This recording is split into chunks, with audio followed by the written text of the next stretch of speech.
Salut les amis, j'espère que vous allez bien. On va parler d'un sujet aujourd'hui qui touche de nombreux joueurs, même les plus expérimentés d'entre nous, c'est la résistance au changement. Cette résistance, elle peut se traduire de différentes façons et dans différents contextes.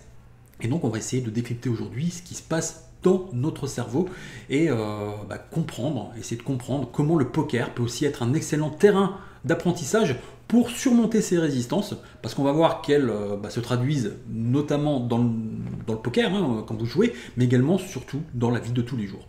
Donc le but de ces vidéos, c'est de donner un peu d'informations, donner un axe ou deux de pratique sur lequel tu pourras mettre en application, mais surtout avec de la compréhension, parce que les choses vont s'améliorer dès lors que tu vas mettre de l'application à la compréhension également.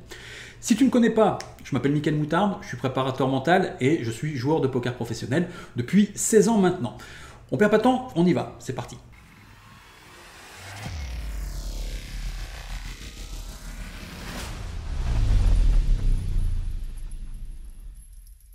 Alors, avant même de parler de cette fameuse résistance au changement, ce qu'il faut déjà savoir, c'est que notre cerveau, il est conçu pour le changement, donc il est naturellement adapté, c'est ce qu'on appelle en termes scientifiques la neuroplasticité, c'est-à-dire que nos neurones se connectent, se déconnectent, se reconnectent constamment en fonction des expériences et des apprentissages que vous faites.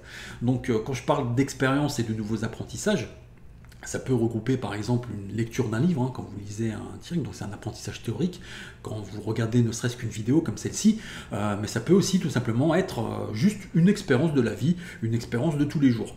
Donc à ce moment-là, votre cerveau va créer des nouvelles connexions et ces connexions vont se renforcer à chaque répétition et ça forme une sorte de réseau qui est de plus en plus dense et qui améliore vos compétences. Mais selon les expériences de la vie, qu'elles soient positives ou négatives, ça peut aussi générer des peurs, ça peut générer des craintes, mais ça va surtout aussi générer des croyances. Donc ce qu'il faut comprendre, c'est qu'on va chercher souvent à revivre les situations positives et on va souvent essayer d'éviter les situations négatives, d'accord? Et ça souvent de manière inconsciente. Donc, avec ce qu'on vient de voir, qu'on a un cerveau qui est fait pour le changement, la question que tu dois te poser, c'est si mon cerveau à la base il est conçu pour le changement, pourquoi est-ce que ça paraît si difficile de le faire, d'y arriver? Donc c'est si difficile parce que notre problème c'est que notre cerveau il remonte à l'évolution et qu'il a deux missions principales. La première c'est celle de survivre, d'accord? Et la seconde c'est celle d'évoluer. Donc on est un petit peu toujours tiraillé par notre besoin d'évolution, par notre besoin de sécurité en même temps. Donc pour notre besoin de sécurité, en général, on cherche toujours à éviter les risques, à maintenir une certaine stabilité. Et d'ailleurs, on le voit dès notre plus jeune âge, on essaye des comportements pour répondre à tel ou tel problème. Et si ça paraît bénéfique, que ça a un coût raisonnable, on va essayer de les adopter. Et donc du coup, en les adoptant et en les répétant, ça va créer des habitudes. Et c'est ce qui va vraiment être le socle de notre manière d'être, mais aussi de faire. D'accord, ces habitudes. Et là, on parle vraiment de sécurité parce qu'on est dans des processus qu'on connaît, ces habitudes, on répète, donc on se sent plus en sécurité avec ce qu'on connaît. Là, je vous parlais à l'instant qu'on adoptait ces comportements s'ils nous paraissaient bénéfiques et que si ce coût était raisonnable. Et quand je parle de coût, je parle plutôt de coût énergétique, d'accord? Parce qu'il ne faut pas que ça soit trop compliqué. Il ne faut pas qu'on mette trop d'efforts à faire les choses. Parce que ce qu'il faut comprendre, c'est que votre cerveau, il pèse que 2% de votre masse corporelle, mais qu'il représente 20% de votre coût énergétique. Et donc, c'est une grosse dépense. C'est pour cette raison que le cerveau, il aime autant les habitudes, parce que dès lors qu'on répète des comportements et qu'ils se transforment en habitudes, cette transformation va permettre à votre cerveau d'économiser des ressources cérébrales. Le souci, c'est qu'il y a un côté négatif vraiment à ça, c'est qu'on est de moins en moins conscient de ces comportements. Donc c'est aussi difficile de les contrôler. Je vais vous donner un exemple peut-être pour que vraiment vous conscientisez le truc, c'est quand vous conduisez, d'accord, que vous êtes par exemple, je sais pas moi, sur un trajet domestique. Ce qu'on appelle les trajets domestiques, c'est par exemple un trajet entre la maison et le travail que vous faites très régulièrement. Donc il y a peu de chances quand vous faites ce type de trajet que lors d'une intersection, vous êtes là et vous réfléchissiez consciemment est-ce qu'il faut que je tourne à droite ou à gauche? Ça va se faire vraiment de manière automatique, sans même que vous ayez besoin d'y penser. Et le gain d'énergie, il est là, il n'y a pas d'effort à faire. Donc c'est des schémas qui sont quand même utiles, bien évidemment. Mais là où je vous disais que c'était difficile à contrôler, c'est si par exemple vous mettez quelque chose entre. D'accord? Par exemple, au lieu de rentrer directement à la maison, vous devez passer, je sais pas moi, à la pharmacie. À un moment donné, si vous êtes un peu perdu dans vos pensées, quand vous allez arriver chez vous ou à moitié du trajet, vous allez vous rendre compte que la pharmacie, au final, vous l'avez complètement zappée. Pourquoi ? Parce que tout simplement, vous êtes retombé dans vos habitudes, vous n'avez pas pensé, puis il y a plein de moments où vous commencez à arriver, vous êtes dans la voiture, puis vous êtes chez vous, vous n'avez pas vu comment. Ça, on l'a tous vécu. Donc dans ces moments-là, on est vraiment en mode automatique, et vous voyez bien qu'on ne conscientise pas du tout ces choses-là. Donc c'est déjà une première raison de pourquoi c'est si difficile justement de se défaire de ces habitudes et d'être dans le changement. Parce que ces habitudes, elles se gravent vraiment dans votre activité neuronale, et donc ça forme une séquence de comportements qui sont complètement standardisés. Et pour revenir au poker, c'est cette standardisation justement qui vient poser beaucoup de problèmes à beaucoup de joueurs, notamment par exemple au niveau des sizing. C'est-à-dire qu'ils vont standardiser beaucoup de sizing et ils vont pas prendre conscience que les boards sont vraiment différents, que les profils surtout sont différents, et donc ils vont peut-être mettre, il faudrait peut-être mettre des sizing un peu plus différents. Et bien évidemment, au niveau des boards, il y a quand même beaucoup de joueurs qui vont faire des adaptations, mais il y en a aussi toute une autre partie qui ne vont pas adapter, notamment sur les boards qui sont secs, sans tirage, où ils vont mettre peut-être un peu trop cher. Parce que pour les boards avec beaucoup de tirage, justement, là, il n'y a pas trop de problème, il y a beaucoup de joueurs qui parpinent, mais là, ils sont plutôt victimes de leur trauma, j'ai envie de dire, sur les bad beats, sur le fait qu'ils ont l'impression que les tirages sortent toujours, donc ils vont surprotéger. Mais il y a aussi toute une autre partie, également de joueurs qui se basent sur la structure de GTO, par exemple, qui ne vont pas forcément faire toujours des adaptations par rapport au profil. Parce que leur GTO est tellement gravé dans leur activité neuronale qu'ils en oublient aussi totalement l'adaptation. Je vous ferai d'ailleurs certainement une vidéo un jour sur ce mythe que les joueurs GTO font les adaptations quand il faut, etc. Vous verrez qu'au niveau du cerveau, ça ne se passe pas du tout comme ils pensent. Donc c'est une croyance qu'ils ont, mais la réalité, c'est que la plupart du temps, ils vont pas forcément faire les adaptations nécessaires. Même si bien sûr, je dis pas qu'ils vont pas jamais le faire, ils vont le faire effectivement de temps en temps, ils vont s'adapter, mais ils vont pas le faire autant en tout cas qu'ils pensent. Vous allez voir qu'il faut quand même que certains mécanismes se mettent en place pour que les adaptations soient faites. Maintenant, ça n'enlève pas le fait que s'ils bossent le GTO, ils peuvent aussi bosser sur d'autres activations, d'autres gestes mentaux, comme j'aime bien le dire, pour justement pouvoir travailler sur les deux. D'accord ? Il ne faut pas vraiment s'enfermer toujours sur une rigidité technique, à mon sens. Surtout en live, je parle bien évidemment. Online, c'est encore un peu différent, bien évidemment. Ce qu'on peut aussi remarquer chez la plupart des joueurs, c'est que peu importe leur style, leur façon de jouer elle est quasiment tout le temps identique. C'est-à-dire qu'ils sont dans une stratégie connue, mais même quand, j'ai envie de dire, elle n'est pas forcément optimale. Parce que le risque perçu de sortir justement de cette stratégie, il est souvent amplifié par la peur de perdre, de se tromper. Donc, ou tout simplement même de ne pas être à la hauteur de ce qui est demandé. Donc le cerveau, lui, ce qu'il va faire, c'est qu'il va chercher aussi le confort de l'immédiat. Et ça peut justement nous pousser à éviter des ajustements qui sont pourtant nécessaires pour évoluer.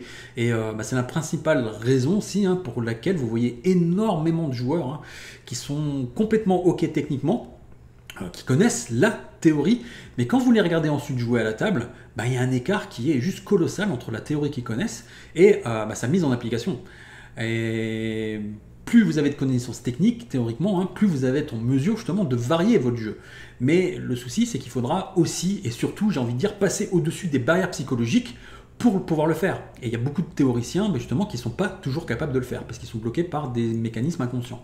Et l'évitement d'ailleurs, c'est aussi une de ces stratégies de notre cerveau face à l'incertitude. Et quand on est confronté à un changement, ça crée une situation qui est imprévisible. Donc notre cerveau, il active aussi une réponse de menace. Et donc c'est au niveau du corps que ça se passe. Cette réponse va se manifester déjà au niveau de l'amygdale, qui est une petite région responsable justement de la gestion des émotions, et qui va lancer la chaîne de stress.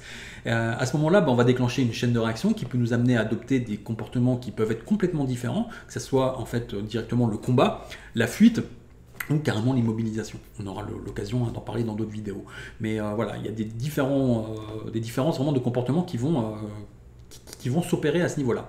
Donc pour surmonter cette résistance, il est super important de travailler justement sur deux axes, la réduction de la peur et l'augmentation du désir de changement. Réduire la peur, c'est d'abord aussi prendre conscience des risques perçus et de voir comment les atténuer.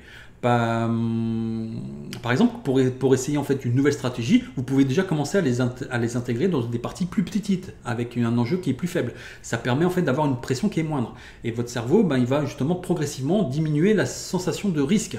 D'accord? Et ça va aussi permettre d'augmenter la sensation de confiance. Ensuite, le deuxième point, donc pour augmenter le désir de changement, c'est important aussi de se connecter à un objectif, mais un objectif qui fait sens pour vous. D'accord? Au poker, ça peut être un désir de devenir un joueur plus complet. D'accord? De ressentir la satisfaction d'être capable, d'être prêt à affronter n'importe quelle situation à la table. Plus votre objectif est clair, plus il sera motivant pour vous, et vous serez prêt justement à sortir de vos zones de confort. J'entends beaucoup de joueurs qui parlent, qui veulent en fait, qui jouent au poker pour le plaisir, qui veulent qui jouent comme ça pour s'amuser. La réalité, c'est que plus vous allez être bon, plus vous allez vous amuser. Parce que ce qui est amusant aussi au poker, c'est d'avoir le dessus sur les autres joueurs. C'est jamais, à mon sens, c'est jamais sympa de subir un petit peu les actions des autres joueurs. Donc c'est aussi pour ça que c'est important de travailler un minimum sur son jeu, un minimum sur son mindset pour être un peu meilleur. Vraiment, je vais insister là-dessus. Plus vous allez avoir de la maîtrise de vous, plus vous serez capable de faire des choses à la table, plus vous allez pouvoir gérer vos peurs, plus votre plaisir de jeu aussi sera important. Et c'est hyper important de travailler sur ces points-là pour augmenter votre plaisir. Parce que vous passez vraiment à côté d'éléments de plaisir qui sont importants. Parce que voilà, comme je vous dis, c'est quand même vachement jouissif d'emmener le joueur là où vous voulez l'emmener. Un autre aspect également qu'il faut prendre en compte pour justement gérer un petit peu toutes ces émotions, etc., c'est l'importance de se créer un réseau de soutien. Des études montrent que les personnes ayant un solide réseau social sont un peu moins sensibles à l'aversion à la perte. D'accord? Savoir que vous pouvez compter aussi sur d'autres personnes, que ce soit juste ne serait-ce que pour partager des expériences ou obtenir du soutien moral.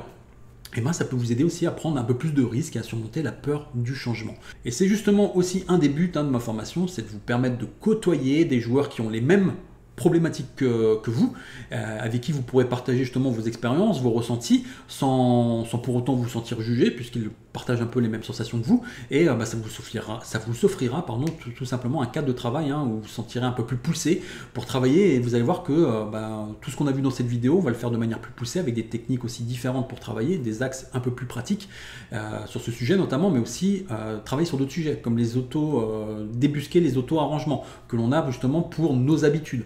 On va aussi travailler sur la dissonance cognitive pour vous aider véritablement à dépasser les barrières mentales et vous fournir aussi des questions sur lesquelles vous pouvez vous poser à vous-même, pour aller chercher un peu plus de conscience et surtout de compréhension de vous, de compréhension de vos mécanismes, de vos patterns, etc.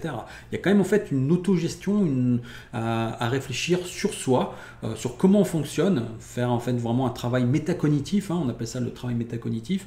C'est hyper important justement pour avancer. Parce que si vous ne le faites pas, malheureusement vous allez un peu tourner en rond et toujours un peu avec les mêmes comportements et vous aurez toujours à peu près les mêmes résultats. Donc voilà, on va pas faire une vidéo trop longue pour conclure. La résistance au changement, c'est une réaction naturelle de notre cerveau qui cherche vraiment à équilibrer le besoin de sécurité et d'évolution. Et en tant que joueur de poker, apprendre à comprendre justement ces mécanismes peut vous donner un avantage qui est considérable, car ça vous permet de gérer en pleine conscience plutôt que vous laisser guider justement par vos peurs. C'est aller chercher les raisons des peurs et aller travailler dessus. Alors important, ce que je vous disais en début de vidéo, pratiquez. La prochaine fois que vous ressentez un petit peu cette résistance, souvenez-vous que votre cerveau, il est fait pour changer. Et que chaque petit pas que vous allez faire justement pour vous adapter renforce aussi votre capacité à progresser. Et c'est vraiment important de pratiquer et de réfléchir à tout ça. Si ces sujets vous intéressent, n'oubliez pas d'activer la petite cloche, de vous abonner si ce n'est pas encore fait, parce qu'il y a d'autres vidéos qui vont venir. Et n'hésitez pas aussi à mettre un commentaire sur vos expériences, si vous avez des choses à partager, si vous avez des questions également, que ça pourrait peut-être donner des sujets de vidéos ultérieurs. Et puis tout simplement, ça m'aide aussi à améliorer l'algorithme et me faire un peu plus connaître. C'est aussi le but de ces vidéos. Je vous remercie pour votre attention et puis je vous dis à bientôt. Prenez soin de vous comme d'habitude et bye bye. Ciao.